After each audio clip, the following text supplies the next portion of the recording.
আরে রূপা কি করছো? এই তো দেখতেই পাচ্ছ আমার কাজ। এই বাবা রূপা ডিউটি শুরু হয়ে গেছে দেখো।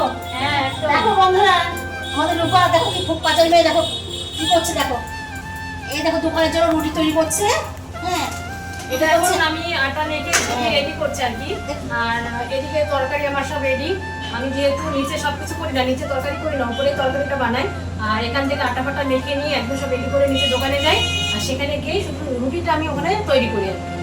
এখান থেকে সবকিছু আমি এখন রেডি দেখো করছি। বন্ধুরা চলে এসে এদিকে নিয়ে আসো চলে আসো। হ্যাঁ দেখো কি রান্না হয়েছে দোকানের জন্য।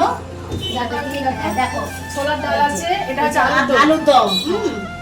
আর এই যে ছোলার ডাল হয়েছে, এটা গরমটা আটকে গেছে। এই দেখো বন্ধুরা, হ্যাঁ তাহলে তোমরা চলে এসো, কে খাবে। খুব রূপাকে তো খুব সুন্দর রান্না করে, সত্যি দারুণ খেতে, না খেলে বুঝবে না কতটা সুন্দর। তাহলে বন্ধুরা 30 সেকেন্ড হয়ে গেছে।